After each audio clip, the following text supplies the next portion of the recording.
Welcome to the Produce Industry Podcast, your weekly download on current events, trends, market reports, and community discussions. Join us each week from Tampa, Florida, as we cover all aspects of the produce supply chain industry. Ladies and gentlemen, here's your host, my boy, the voice of the produce industry, Patrick Kelly. Hey, produce people, welcome back to the Produce Industry Podcast. I'm your host, Patrick Kelly, also known as Lil Citrus, coming to you live from Tampa, Florida. That's right here in the Aglife Media Podcast Studio. And I was telling someone the other day that the part of Tampa that I'm in is actually called Citrus Park. Obviously relevant to my background and kind of the guest we have on today, which we are going to talk about citrus. So welcome, everybody.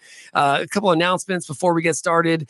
SEPC, CPMA, Viva Fresh, and RAFTA, all conferences that we are attending over the next 30 to 45 days. And someone told me the other day it's trade show season. I agree with that statement. It is definitely trade show season. If you don't know what that means, it just means you're back to back to back almost every other week with trade shows. So we do have a lot going on, but today's episode, we have another guest in studio all the way from South Africa that we are going to bring on, obviously, as you know, after we go through the show and what we're going to learn about today. And like I said, this is really amazing to me. It's our first time in Tampa, Florida. So I'm just very fortunate that she flew into Tampa before the SEPC conference. And we were able to get her over to the studio and have her as first guest, but number 2 podcast in the studio because as you've heard already, Juanita and I recorded already our first episode. So again, a couple of new things that we're doing. We're trying out the new equipment. We're having guests in-house, and we're bringing you that fresh message, the official voice of the produce industry. And as we talk about citrus today, we're going to be some key takeaways. So if you're going to listen to this episode all the way through, you're going to be thinking, what am I going to get out of this? Well, some key takeaways today. We're going to learn a little bit more about summer citrus from South Africa, the robust supply chain that helps get this citrus to the retail locations. Want to talk about when is your time to plan and book for South Africa citrus, what type of quality of products you will receive if you're a client of the Summer Citrus from South Africa group, through their importers, through their packers, through their suppliers. And it's always great because one thing I can tell you about this person, they love to communicate and share that information because that's how they built that supply chain up within the Summer Citrus community, not only for the U.S., but their other export partners as well. So being able to understand the supply chain all the way through definitely helps throughout the entire journey of that one piece of citrus that you're picking off the tree. So stay tuned because we are going to hear a lot about the group, a lot about the initiatives, what's happening. I got a couple questions that I'm asking from last year's interview when we interviewed her at Viva Fresh. And we were in Houston at the time, so I got a Houston question for her when she comes on.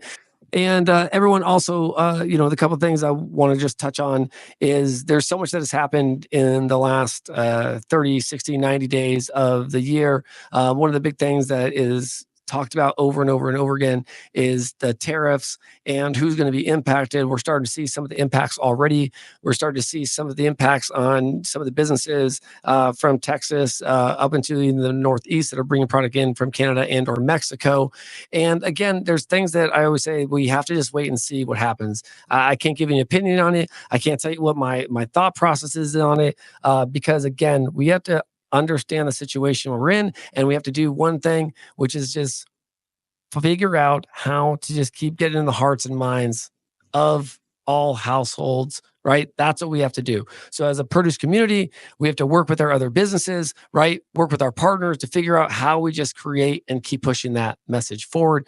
And Juanita had a lot of good talks on one of her podcasts about what's going to be happening, where the position is.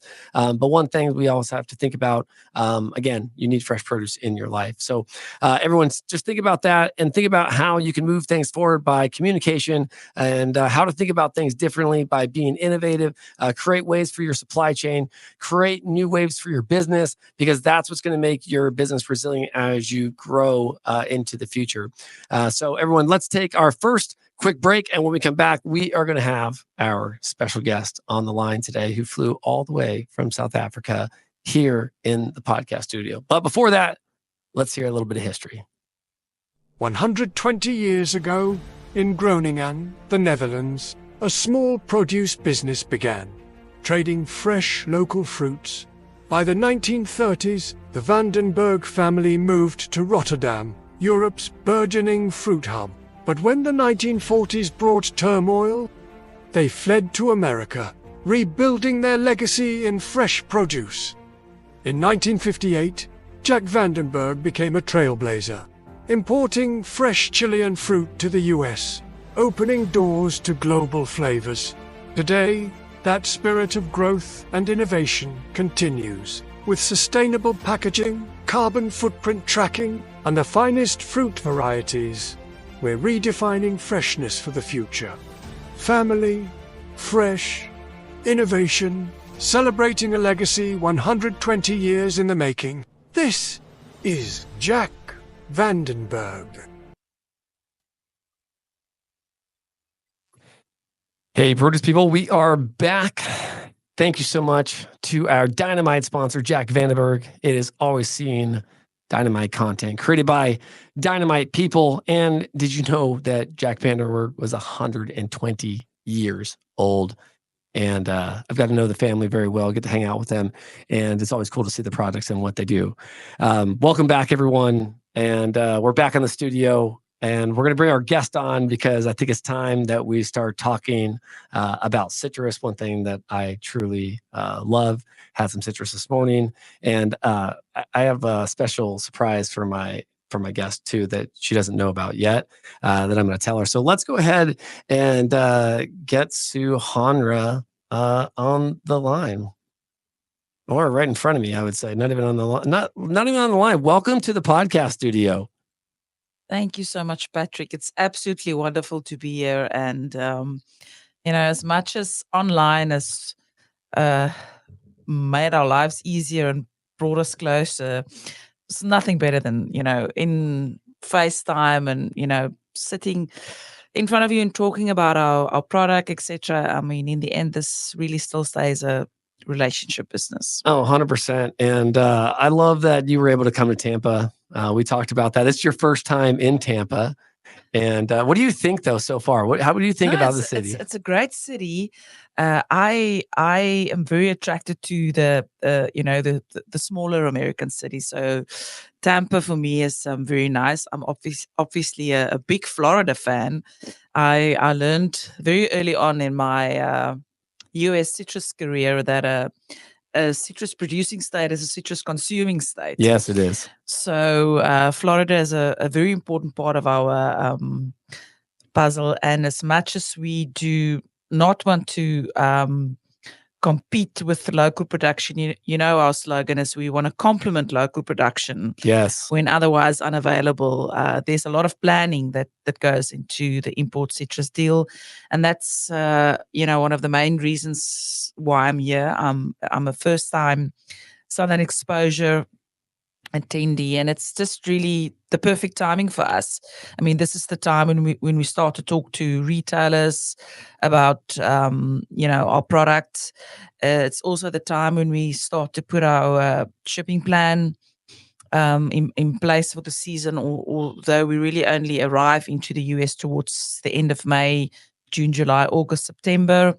And I also have not necessarily with me, but they are also attendees to the show, or three of our growers who's coming here independently. So I think that really, shows the importance of the US market for our group. So, Summer Citrus from South Africa is like an umbrella brand for Correct. the citrus industry from South Africa to the US. Our focus is really to promote and to ship our product. So we focus on selling a country with confidence and putting the supply chain in place. But really the I would say the buying and the selling is between the individual growers and the importers and the retailers, and the three growers that will also attend the show is, Boet Maton. His brand is very well known in the US. He's the chairman of our board, and also, Stian Engelbrecht. He's the MD of Ever Season. He represents quite a large group of growers, and Gerrit van der Merwe. They are long-term growers, ALG in the Citrusdal area, which is the main production area for citrus that's being shipped to the US. So I think that we are like, some of them have some of their team here as well. So there's going to be a little bit of a South African delegation. I think that's pretty cool in Orlando. Well, that's good, because again, it shows the commitment, the dedication that the growers have. It's hard. And the focus also, Patrick, the focus on the US market. It is very hard to get growers to leave the farm and the packing houses, and it is. So it does show a level of that, because again, if you can get actual growers and farmers out there, then that, hey, this is something that's important to them, right? This is something they actually are passionate just as much as the citrus that they're selling, right? So I think that's good. I think that's good. And the extra effort, I think, for an import product or import program, the extra effort from making sure we adhere to the demand of the market. Yeah. And yes, the focus, I think, is very important. I think it's a great initiative by your group and the growers to come to a new show too, right? That was one thing that when we talked about SEPC, and I told you, I go, it's a bigger show, right? You're going to see it's a big show. And it's the right audience. But they also it's easy to get by. It's like all 10 by 10 booths. So no one's booth is crazy huge, like, you know what I mean? Like, at other shows, you can get lost in the maze. No, it's like, 7 rows, boom, boom, boom, boom, boom, but it's a lot, right? And a lot of good clientele here, a lot of good people. We talked about that. We were in Houston last year, and obviously Viva, still a great show, but certain shows have certain clientele, and depending on where they're located in the US, I was telling you this even when we were having lunch, is that the shows determine where they go, right? Even if the show's paying for that buyer to go, if that buyer's coming from California, right? Then guess what? There still might be a lot of expenses with that. So a lot of times they'll go, oh, we might not go to that show because it's past Texas. Well, then sometimes you get all these Northeast people that come to the Southeast shows that don't go to the Texas shows or the California shows. So I will tell you, your clientele of this Southeast Produce Show, the Southern Exposure Show, is completely different. Some normal, right, that you're going to see, but you'll also see a lot of different people that normally don't go to those other shows. Seriously. I think it's really, different strokes for different folks. Obviously, we've been talking about attending Southern Exposure, for a couple of years, and I think really the crowd and the audience is what attracts us here, and it's really the right timing. It's perfect timing for you guys. It's really the time when retailers start to talk about imported citrus. Although we only arrive into the US towards end of May, June, July, August, September, they need to plan. And it's also a good time for us to start talk about the crop. I think we've got a good crop coming up. We obviously proud ourselves in the superior quality of our fruit. We're counter season, so we focus on citrus into the summer, and we are confident when we say that we sell the world's finest summer citrus. So I'm very much looking forward to the show in Orlando. I'm making the most of my time in Tampa. I've been to quite a few retailers. It's super nice. Whole Foods down, it's not really downtown, that Clearwater Bay area, really nice Whole Foods. I love a Whole Foods. I've been to a Target. I've been to a couple of Aldi's. After I visit, gonna see if I can pop into a Sprouts. So it's also an sort of like a education session for me on what's going on in the stores this time of the year. I've never been in the US during end February, early March. I've mostly come to the US April. Okay.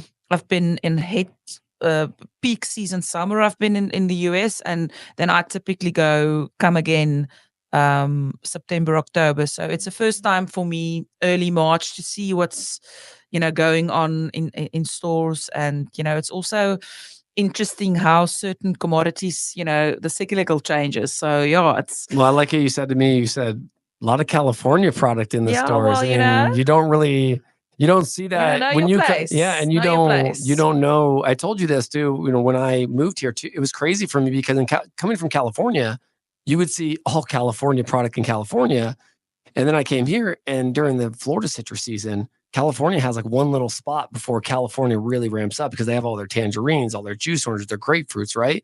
And I didn't even realize that. And then, like I said, when it switches back to the wintertime and they have none here, it's all California fruit again. And then the summertime, it's South Africa, and then a few other countries that we all know that make up of all the summer citrus. But one thing, and we're going to get into this, not yet. So I know you were going to say you can talk about this, is the quality. You mentioned the quality earlier. And that's one thing that, obviously I want to touch on right after we get back from break, because I think it's a very important, it's a selling point, because it really is. It's a selling point because the quality of South Africa, and you said it, what'd you say? You said, we feel that we sell the finest summer citrus. And I can tell you the fruit that we eat here, right, that comes in from South Africa, compared to what else is out there over the summer, is a great piece of fruit right now that we get from you. But again, I'm going to let you get into it, right? Because I know you've got a lot to say about it, because I do too, because I've been to a lot of the facilities, and the quality inspections is always on point there. Okay, so everyone, we're going to take a quick break, and when we get back, we're going to talk about the quality of summer citrus from South Africa, and a few other things on what key takeaways you should be looking out for when ready to book South Africa citrus. And not only that, is I always have talked about it. This growers, packers, shippers, listen, your production cannot be shut down for more than a day. Okay. And I will tell you that cybersecurity hackers are on the rise in the agriculture industry right now. So things that we have to look forward to are looking for companies like Zag Technical Services to provide you with the cybersecurity checklist that you need for your business. And why is that? Because we cannot afford to have the farm or any of its subsidiaries shut down for more than even a day. So everyone, let's go ahead and cut the break. We'll hear from Zag, and we'll be right back.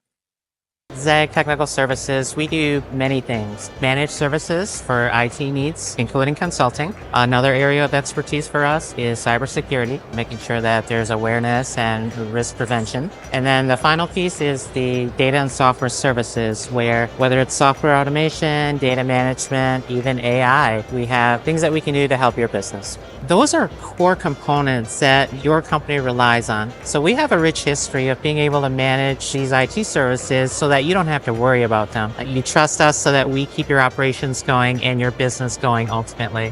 When we talk about what AI can do for you and the time savings, even though you don't think you have something that you can just put AI in, you probably do if you have a business case that could be benefited from automation or efficiencies that are brought in. We can trust AI to do those things. And the beauty of that is you can free up time for your employees to do more meaningful work. So even if you think you may not benefit, I think it's worth a conversation, because you will be surprised. We'll walk you through every step of the way, and we're here to help. All right, everyone, welcome back. We are back for another round with Suhanra. Welcome back. Thank you, Patrick. Are you having a good time in the studio? No, it's great. I think you've got such a fancy setup. I almost feel like kind of a Hollywood star, but I think you're bringing such an authentic part to our business. Yeah, and thank you for that you allow us to share our story on your platform. I think we've got a very good story to share, and I think you have an excellent platform where we can share our story. No, I appreciate that, and that's the goal, right? Is let's get everybody. Like I said, to let everybody hear, right, and get into the hearts and minds of, I say consumers, even though we're a B2B business, a B2B platform, we just want, when our people go home, because we're the biggest, I would say, cheerleader to our industry, right? And if we're not constantly going home and talking about what we love and what we do and sharing, right? Why are other people going to do it? They'd rather go buy a donut. Seriously. I mean, it's the truth. So we got to get in the hearts and minds of everybody. But it starts with our business. It starts with us selling, and you said it, a country, right? Selling citrus from California, selling citrus from South Africa, right? You know I'm a citrus guy, so I know all the different, but selling that to get on the shelf, right? And that's going to lead right into quality, right? That's one thing that, I still remember the first time that you and I, we talked about the first time we talked and we were on the podcast, but beyond that, when we started like a new relationship together, we were talking about, hey, maybe you should do this and maybe you should go visit, Chris Cockle down in Vero. And I remember the first time that I got to experience like having that South Africa grapefruit.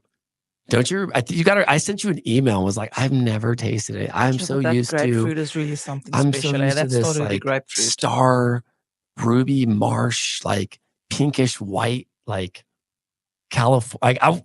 And it's so different because Texas, even I feel like Texas still has a little bit more acid than South Africa, and then California during the summer is kind of like I said, it's a star ruby, but it's more like a pink flesh that they want for juicing, right? So when the first time I had it I was like, okay, I don't eat grapefruit, but during the summer I eat grapefruit now.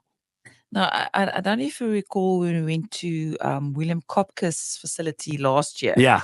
He told us that he eat half of a star ruby for breakfast every day. And he also said, you recall, that he doesn't really eat grapefruit, but he eats the red South African star ruby grapefruit. So yeah, we feel that we have superior quality. In terms of quality, we work with a commodity with even changing life cycle, and we're not in a fabric where we make a bunch of chocolate bars of etc. etc. It's all to do with nature. I think nature plays such an important part with perishables, additional to excellent farming practices. But where we are in the Western Cape, we ship citrus from the Western Cape in South Africa to the US. We have a lovely Mediterranean kind of climate, which is perfect for citrus growing and producing conditions. I always joke and say that we have a few things to complain about in South Africa, but weather is not one of them. So we have dry, warm summer months, and we are situated in a winter rainfall area.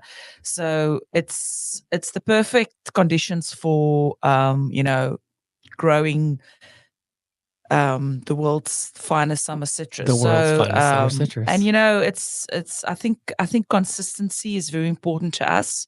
I think for any retailer. And, I agree with that. Consistency is important, but the reality is that you work with a commodity with an ever-changing life cycle. So additional to our preferred weather conditions for producing citrus, it's all about the farming practices and very true. And making sure that I'm not too much involved with that, but making sure from the grower side that they ship the right quality to the US. And I think our group's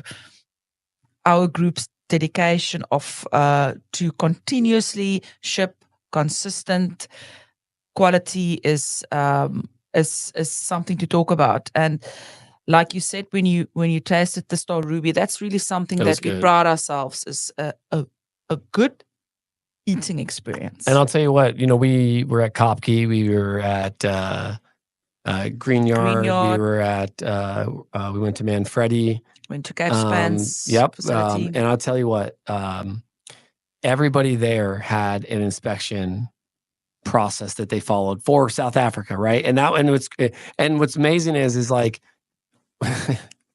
I know California citrus people, you're gonna be like, what the heck, Pat? Like there's a lot of times, like if you come to the packing houses in California, they don't have these like this much set up for QC. Like we do QC all the time, yes. And the bigger facilities have much larger QC. We still test everything, everyone. Yes, USDA regulations. But in terms of like, look what Kopke did. Like they had every grower's lot out. If we did that, like packing California citrus, I mean, growers would love to come see their product cut like that, what lots are running, how it was packaged, right? They would love that. But it doesn't happen that way, right? So being able to see the importers, how they even take pride in that quality, right? They're checking the quality and they're making sure, right, that they get what you guys promised from the grower, right, to the retail location. Yeah, and also what the retailer demands. Exactly. If they demand no seeds, you got to send them things with no seeds in it. If they demand red grapefruit on the inside, you can't send them white grapefruit, right? So, yeah, and I think you have to. obviously the regulations have a lot to do with it, but like you say, it's about a good eating piece of fruit and adhering to the demand of the retailers. I also remember what we did with Erin from Cape Span.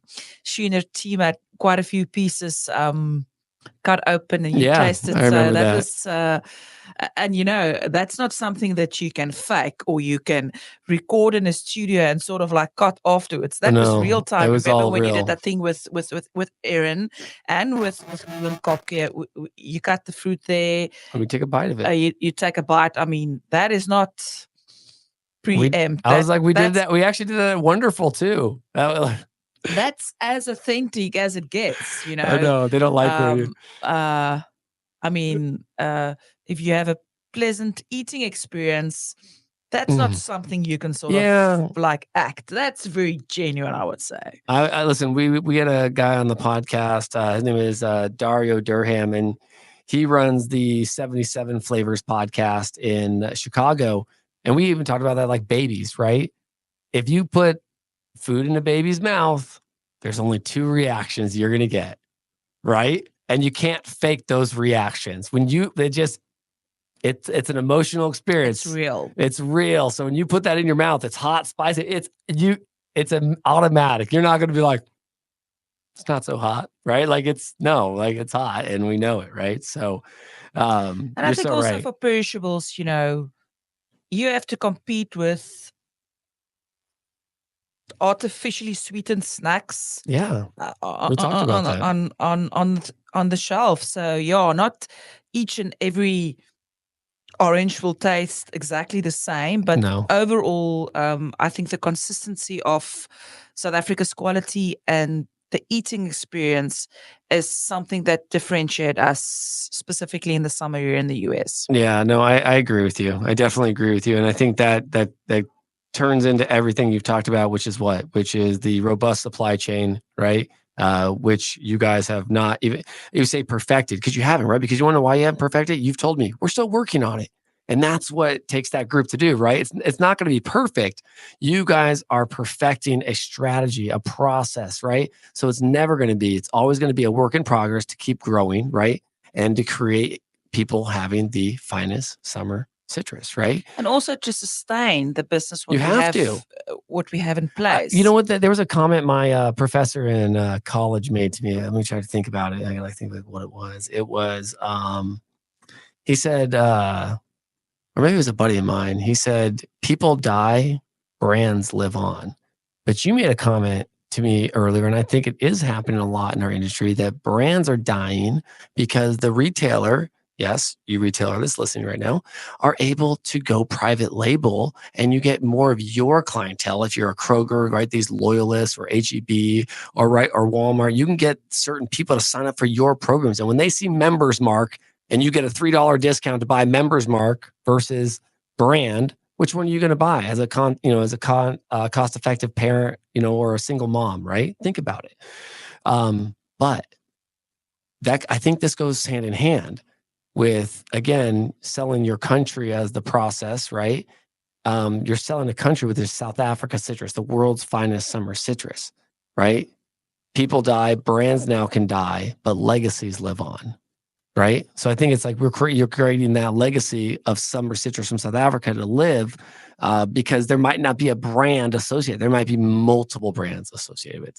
So I think that, they will there will always be a place for brands, but of private label course. is definitely a more innovative part of the business. But I think They can track it better, like all kinds of things with private label they can do. But consistent eating quality is something that Will stay. will stay, and also a brand can be at its best, but if the product that you put into that brand is not consistently the same eating quality, it also sort of like reflects negatively on that brand. And I always say that we are not selling Nikes.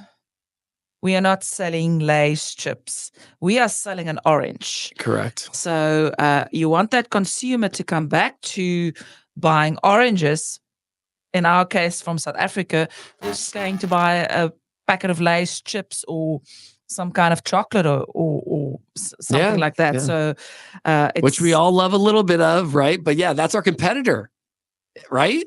Those are our competitors out there. Yeah, but sometimes our citrus are really sweet. I know. Sometimes we outbeat the chocolate I bar. know. Don't you think, Patrick? I agree with you. Listen, I'll tell you, yes, 100%.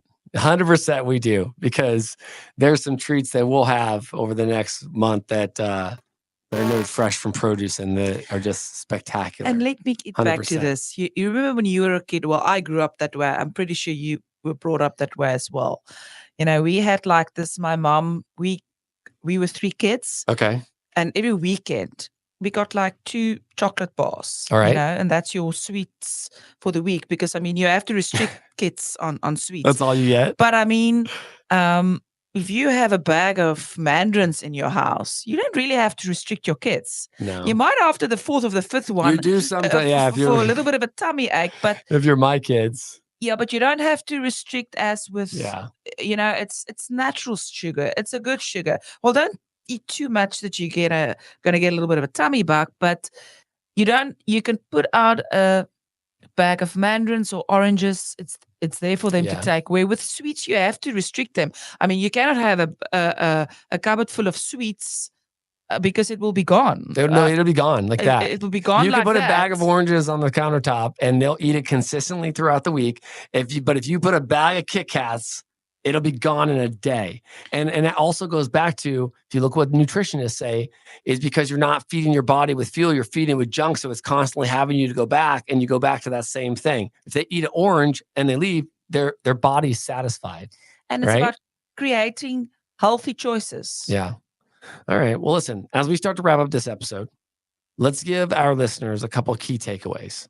So as we look, and we're here in the month and starting to book South Africa citrus, start to look about shelf space, right? So again, you can talk to the industry, right? You can talk to specifically if you want to say, what are you looking for as a buyer? But I would say if you're looking at the way we're navigating these first 3 months of the year, South Africa citrus is coming into play, right? That's going to be in the next couple of months. We're going to be going up to the Northeast again in July, and then again in October to go see some of the process as always. But what are some key takeaways as we look for the South Africa citrus to come into play? I think first of all, our business model is, managing supply and demand. It's all about the available supply matching with the demand of the retailers. And summer citrus from South Africa, our strategy is very simple. If you look on our website, there's a list of our growers and there's a list of importers who have access to the product. And my approach is, I don't care where you buy, as long as it's South African. And from the industry point of view, we really pride ourselves on the superior quality of our fruit. We focus a lot on all aspects throughout the supply chain, in terms of planning, the loading in South Africa, discharging here in the US. I think in terms of that, we have a system going in place for players that have access to the product. Is we have an information system. This goes out to growers, to service providers throughout the total supply chain, shipping lines, ports in South Africa and the US, importers here in the US. And it's like a rolling plan. And even some of the bigger retailers are included in our distribution as well. So you know exactly what the season's going to look like. It's like a forward plan of when we're going to load, when we're going to discharge. So everybody knows what to expect and what we expect from the industry. So I think that's really what set us apart from our other competitors. We want to discharge in the Northeast and some of the other ports. We focus mainly on Philly. We ship product to New York. Yep. We ship to Savannah. We'll hope in the near future we'll be able to ship to Houston as well. But we focus on discharging fresh weekly supply. But believe me, there goes a lot of effort and a cohesive approach from everybody throughout the supply chain to get that executed. And obviously, we are not a consumer brand. Nope. We focus on the trade. We sell to our importers and we sell ourselves to retailers to, first of all, that we've got excellent quality. 100%. We've got the supply chain sorted out and that we want to supply you with consistent quality. So we focus very much on retailers because they are basically the audience. It starts with them. That's what keep the wheel turning. Is they are basically the end. They're the customer. Buyer, customer. Yeah, exactly. Customer. They're technically the end customer. No, that's great. And that's great because everybody, if you're out there listening, you're thinking to yourself, like, what can I look at when I'm thinking about summer citrus from South Africa? Whether you're importer now, right? These are just more key takeaways for you. Or if you're a buyer out there and you do not purchase South Africa citrus direct, or you purchase through someone else, right? Suhanra is the person to know, right? She's the in on knowing what's happening. Again, the newsletter that comes out that's part of your members. I talked about that in Fruit Logistica, actually, about communication, right? Because we're talking about like innovation, right? That's redefining the supply chain.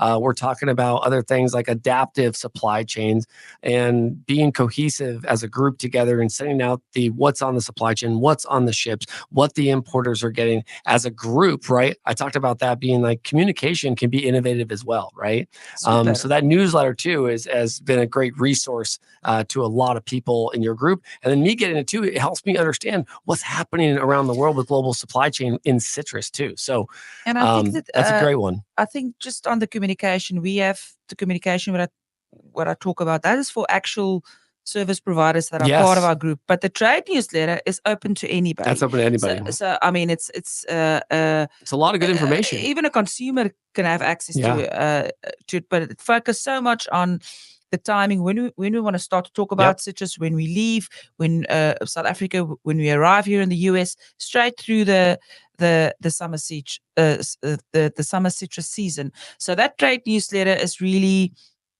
Anybody can sign up. We focus a lot on growers. We focus a lot on loading vessels, discharging vessels, ports in the US. Our importers here in the US, I think, have now really opened up, and we've used a lot of the material that you collect for us, which I think is really important. This is the importer with this kind of product, timing, etc., etc. So it's a little bit of a 360 approach. Yep. And we focus on educating the trade and providing them with updated information and communication as it becomes available.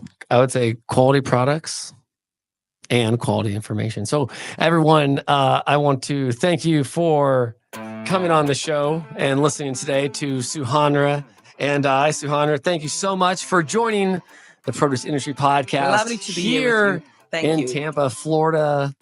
I'm super excited that you came out and you were able to visit the studio, talk summer citrus from South Africa, and just have a good time at SEPC and all of the other things that you've got to do while being here in Florida. You said you love Florida. You're welcome back anytime. So thank you so much, Suhanra, for coming on the show. Lovely to be here.